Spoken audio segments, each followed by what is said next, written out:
Adventures of Brian by Eric Thompson. Read by Richard Wilson. Side 1. Brian, Dougal's friend. Florence was at the roundabout, waiting for something to happen, and Zebedee was late again. "Sorry to be late." "That's all right. There's a visitor in the garden," said Zebedee. "Oh, good," said Florence. "I wonder who the visitor is," thought Florence as she wandered through the wood. And Dougal found out. It was a snail. Dougal and the snail sized each other up. "Hello," said the snail. "Oh, hello," said Dougal. "Have we met?" "Don't think so." "What's your name?" "Brian." "Brian? Snails aren't called Brian. Snails are mollusks." "Aren't you funny?" said the snail. "I like you." And he climbed on top of Dougal. "Shall we go then?" Florence was amazed. "Dougal, you appear to have a snail on your head." "His name's Brian." "Hello, Brian." "Hello." "Don't encourage him," said Dougal. "He's nice and soft," said the snail. "I like him." "Oh, good," said Florence. And the snail talked to Florence. Dougal tried to pretend that the snail wasn't there. "Looks like rain." "It never rains here," said Florence. "Shh! Looks like rain." "Rain? I hate rain," said the snail. "It's so noisy. I'll be off then." And he was gone. "That's a relief," said Dougal. "I thought I was stuck with him. I like your friend. I can live without him." "Had a good day," said Zebedee. "Yes, thank you," said Florence. "Did you meet Brian? He's a mollusk, you know." "I thought he was a snail," said Florence. "Good night," said Zebedee.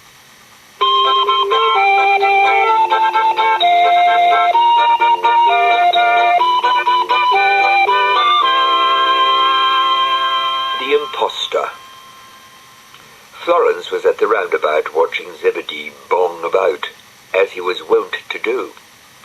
She told him when he stopped still for a moment that she had been invited for tea with Dougal and Brian. "What fun," said Zebedee. Florence set out for tea, but of course she had no idea what she was letting herself in for.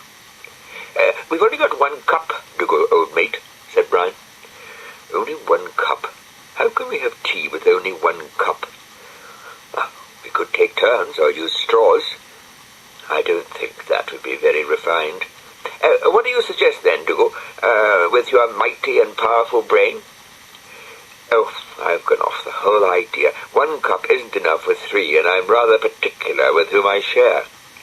"Florence wouldn't mind." "I wasn't actually thinking of Florence." "What shall we do then?" "I shall leave you to entertain Florence and get on with things I have to do." So Dougal left Brian to explain to Florence about the tea party and went on his busy way. "I've come to tea," said Florence brightly.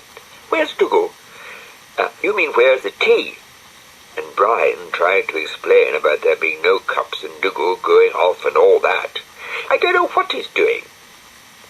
Actually, Dougal was standing before a mirror with a pair of glasses. Only 1 cup. So humiliating. Dougal tried on the glasses. Oh. "Hello, Dougal," said Florence acidly. "Dougal? Dougal, I'm not Dougal. My name's, Reg. Who's this Dougal?" And he was so embarrassed about his tea party that he couldn't even look at Florence. "Dougal? Who's Dougal?"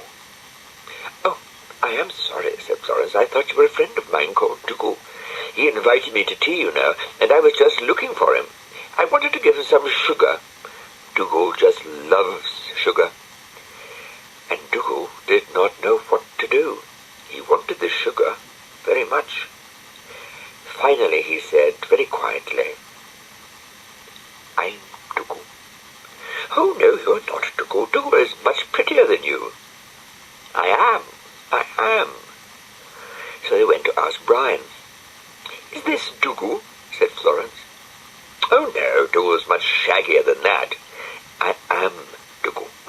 am Dougal, and I'm very pretty and very shaggy, and I like sugar." So Brian looked at Dougal for a long time. Dougal doesn't wear glasses. Dougal has pretty brown speckled eyes. "So have I." "I think you're an imposter," said Brian, and he left, laughing. "I'm not an imposter. I'm a dog." "Have a good tea," said Zebedee suddenly. "Yes, thank you," said Florence. "Time for bed, then," said Zebedee.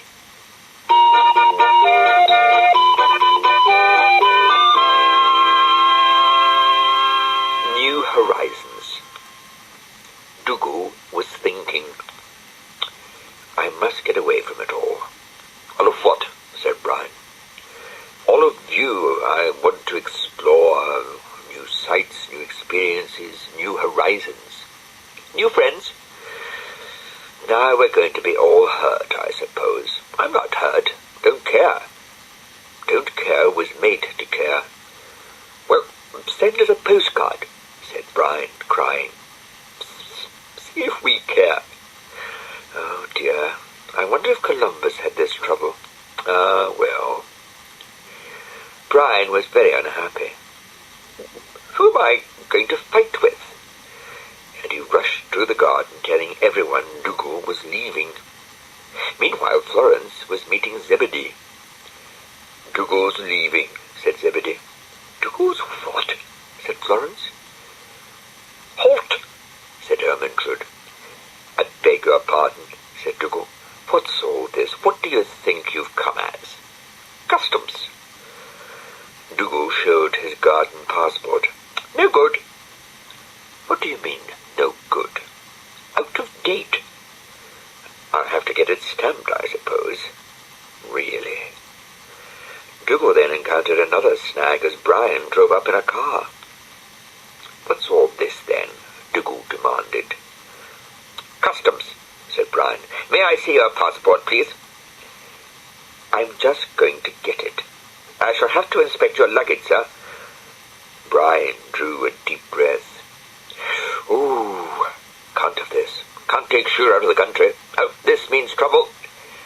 "What are you going on about, great oaf? Hey, put that back." "I shall have to conjugate this, sir."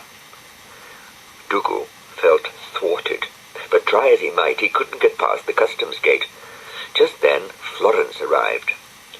"Thank goodness, have you any idea what's going on here? They've all gone crackers." "Really?" said Florence. She called to Zebedee and asked him if he could persuade Dougal to stay. "I might," said Zebedee, and suddenly there was a pile of sugar. "Oh dear, no place like home, is there? Take me years to get through this lot." "Dougal, you are dreadful," said Florence. "I know," said Dougal, "but look where it gets me."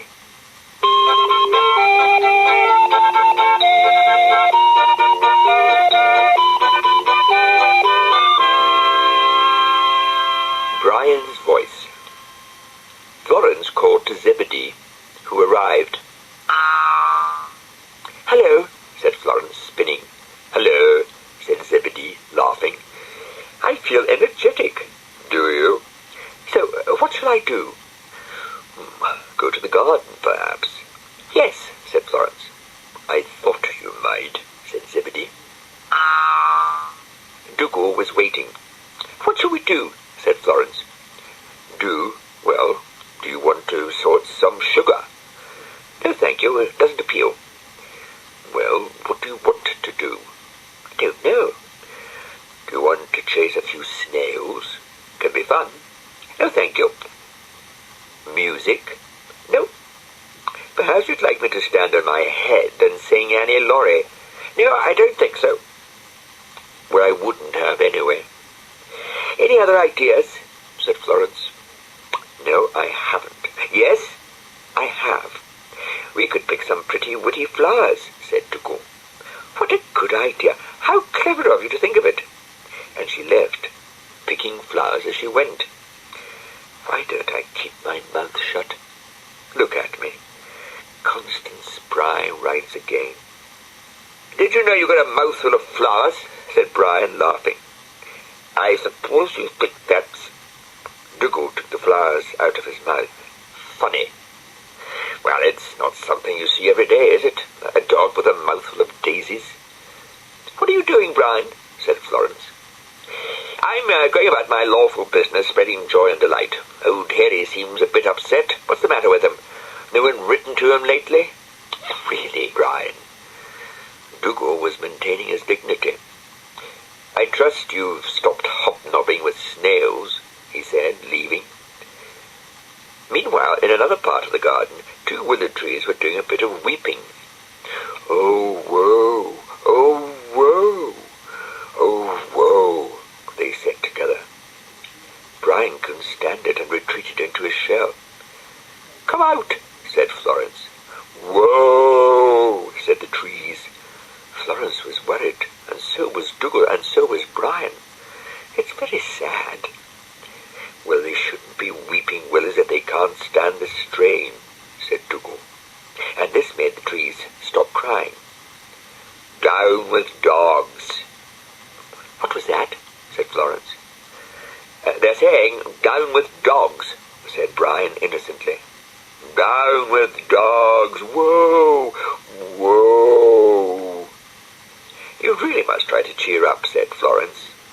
It's all very well for you. I don't know what timber's coming to, said Brian, as the trees wept buckets. Keep away from us. We want to be alone. Oh, whoa. Oh, whoa. I wouldn't touch them with a barge pole, said Dougal. Better leave them, said Florence. Well, said Brian, it takes all sorts to make a world, as my old dad says whenever he gets the chance, which is too often for my liking. The trees wept on. It's been a funny sort of day, said Dougal.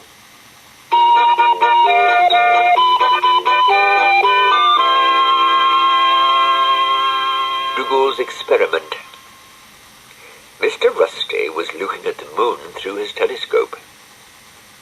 Looks quite close. What are you looking at? Said Florence. The moon. I wouldn't mind going there to have a look round. No, indeed, I wouldn't mind going there. I don't wish to stifle the spirit of free enterprise, said Zebedee, but it has been done. Oh, you, said Florence.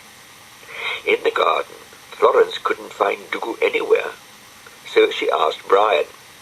Well, far be it from me to tell tales about my old chum, but he does appear to have lost his cool, rather.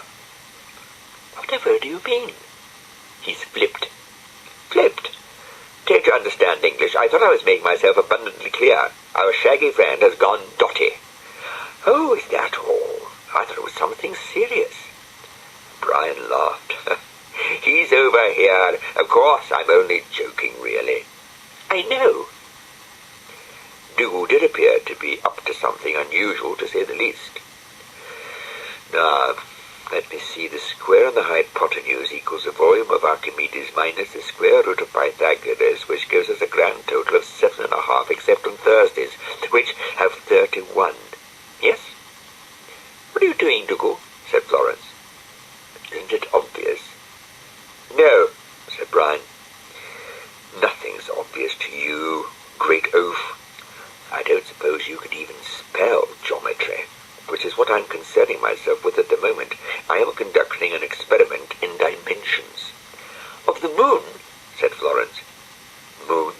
Who cares about the moon? This is to do with the exact sizing of a lump of sugar. How did the moon get into this? Very important work, said Brian. Yes, it is. So I'll trouble you. Oh, swallowed me chalk. Florence had a look round. I'm very impressed, said Brian. Let me get on. I'm sure Isaac Newton didn't have snails bothering him. Who's Isaac Newton? Said Brian. Did he invent sugar? But Dougal was too busy experimenting to reply, and he started muttering and writing scientifically. What's all this, then? Said Brian. I can see all my results ruined with you two. 3'10", said Florence. Thank you. Now, 3'10" by 3'10". Didn't know I got sugar that size. No, I'm 3'10". Back to the drawing board, old thing, said Brian, laughing. And don't add the date. In spite of interruptions, I have reached an answer, and that's it. 3 is the answer. Eureka! Eureka, said Florence. Eureka, said Brian. A cube is a cube is a cube, said Dougal.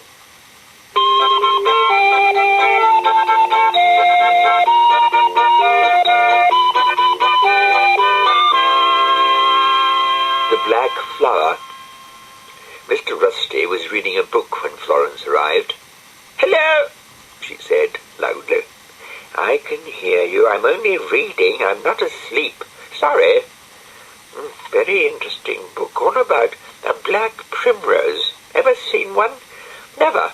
Neither have I. But it must exist. It says so in the book. Then it must. Stands to reason. There must be a black primrose somewhere. Well, I'm not sure your reasoning is absolutely sound." Zebedee arrived. "Problems?" "It's just that Mr. Rusty wants a black primrose." Not if it's any bother," said Mr. Rusty. "Oh, it won't be any bother," said Florence. Dougal was singing to himself, but when he saw Florence, he coughed with embarrassment. Sorry. "That was lovely, Dougal." "Woke me up," said Brian. "Now, I have a problem, and I need your help," said Florence. "Naturally," said Dougal. "Mr. Rusty wants a black primrose, and he's asked me to find one." I knew it. "He knew it. Shaggy Sherlock," said Brian. "Ignore him." "Now, what about it?" "What? Oh, this black primrose thing. Yes, well, can you help? Answer me that." "I'd rather not," said Florence. "Isn't it past your bedtime?" said Dougal to Brian. "Harry," said Brian. What? What did you say? What?" "Nothing." "I've been too lenient with that snail of late. He's getting ideas above his station. I may strike." Florence tried to keep Dougal's mind on the subject of black primroses. "I hope you're looking, Dougal." "My eyes are glued to the barren ground."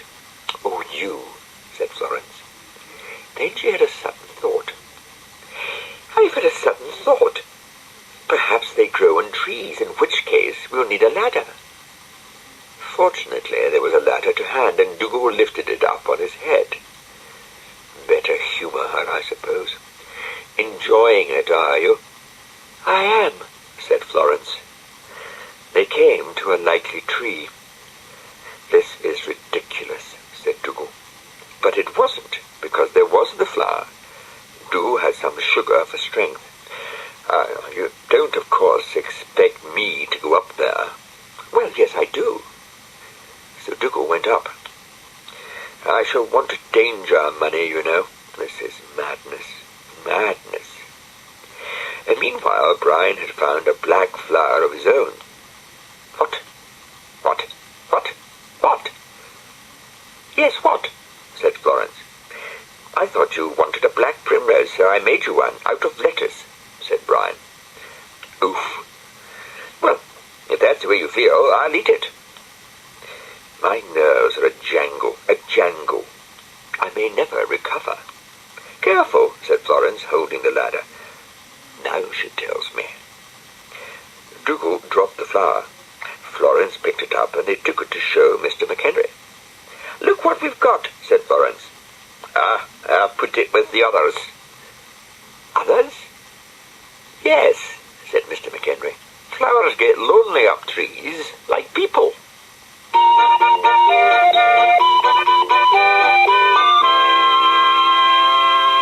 Dougal's jam. Dougal had been making some jam, an old recipe of me Auntie Meggsy. The jam moved. It was a rather powerful recipe. Now don't get carried away, you lot." The Jams were disgusted and quite beside themselves with concern. "He's forgotten the sugar." "Hope I haven't forgotten anything," said Dougal. "The sugar!" they shouted, but being Jam, they couldn't shout very loud. "Quiet, please, noisy lot, aren't you? I wonder if I should bake some bread. I suppose people will ask me for some, being famed as I am for me jam-making." People were arriving. "Hello, Dougal," said Florence. "I suppose you've heard?" "No, what?" "That I've made some of my famous jam, sought after by royalty and known to drive jam gourmets mad." "I'm a jam gourmet, show me." "Here it is." But it wasn't. What? "Has it gone?" said Florence. "That is the unnecessary remark of this century. Of course it's gone." Dougal sniffed suspiciously. "I smell a snail. There's a snaily smell." "He wouldn't," said Florence. "You have a touching faith in mollusk nature. Of course he would. Come." So Florence went. "If I catch him, he'll smart for this." They encountered Ermintrude, busy eating flowers. "Hello, dear things." "Have you seen a snail carrying a lot of jam?" said Dougal. "I haven't, but then I might not have noticed, being a silly old thing." Dougal thought of asking Dylan, but it was unlikely that Dylan would have noticed anything. "Wake up." Yes. Yes." "Jam," said Dougal. "Seen any?" said Florence. Ma'am, you will forgive me if I don't, follow you, He wouldn't know a pot of jam if it hit him on the head. Come on." Dougal walked on, then stopped suddenly. "Now who's this?" "Mr. McHenry," said Florence, and it was. Dougal asked him if he had seen any jam or a snail or both, but Mr. McHenry said he hadn't. But then he hadn't been looking too closely either. "I tend to overlook snails." "You're lucky," said Dougal. "Now don't worry," said Florence. "It'll turn up eventually." And eventually, to the sound of a tooting train, they saw Brian approaching, laden down with jam. Dougal controlled himself with difficulty. "Look what I've found," said Brian. "Oh dear," thought Florence. "It was just lying there, and I found it. Dougal had a quick count. 1, 2, 3, 4, 5, 6. "Come here, you." "I'm a jam finder," said Brian. Dougal retained an icy calm. "All's well that ends well," said Florence. "It's my jam." "Oh, I didn't know that, old jam owner," said Brian. "Your talent is only exceeded by your personal beauty." And Brian laughed as he went into his shell.